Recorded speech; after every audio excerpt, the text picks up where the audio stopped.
ഇടുക്കി ജില്ലയിൽ ഇന്നു നടത്തേണ്ട പ്രചാരണ പരിപാടികളും പൊതുപരിപാടികളും ഒഴിവാക്കിയാണ് മന്ത്രി കെ എം മാണി ഇന്ന് പാലായിൽ തന്നെ തുടർന്നത്.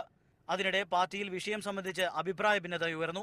അടിയന്തരമായി വിഷയം ചർച്ച ചെയ്യാൻ പാർട്ടിയുടെ ഉന്നതാധികാര സമിതി യോഗം വിളിക്കണമെന്ന് മുൻ എംഎൽഎയും പാർട്ടി ജനറൽ സെക്രട്ടറിയുമായ PC ജോസഫ് ആവശ്യപ്പെട്ടു.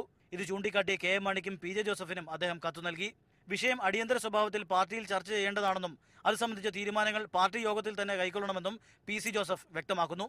ജോസഫ് വിഭാഗത്തിന്റെ നിലപാടായി വേണം PC ജോസഫിന്റെ പ്രതികരണത്തെ കാണാൻ. അതേസമയം ആവശ്യമായ സന്ദർഭങ്ങളിൽ പാർട്ടി യോഗങ്ങളും കമ്മിറ്റികളും വിളിക്കാറുണ്ടെന്ന് പ്രതികരിച്ച കെ എം മാണി താൻ ആരുടെ കയ്യിൽ നിന്നും കൈക്കൂലി വാങ്ങിയിട്ടില്ലെന്നും ആവർത്തിച്ചു. ഞാൻ ആരോടും കൈക്കൂലി ചോദിച്ചതായിട്ടോ എനിക്കിതുമായിട്ട് ഒരു ബന്ധവുമില്ല. ഞാൻ അങ്ങനത്തെ ആളുമല്ല. ഞാൻ അങ്ങനെ ചെയ്തിട്ടില്ല. തദ്ദേശ സ്വയംഭരണ സ്ഥാപനങ്ങളിലേക്കുള്ള തെരഞ്ഞെടുപ്പ് പടിവാതിലിൽ എത്തി നിൽക്കുന്നതുകൊണ്ടാണ് പാർട്ടിയിലെ ഒരു വിഭാഗം വലിയ പൊട്ടിത്തെറിക്ക് മുതിരാത്തത്.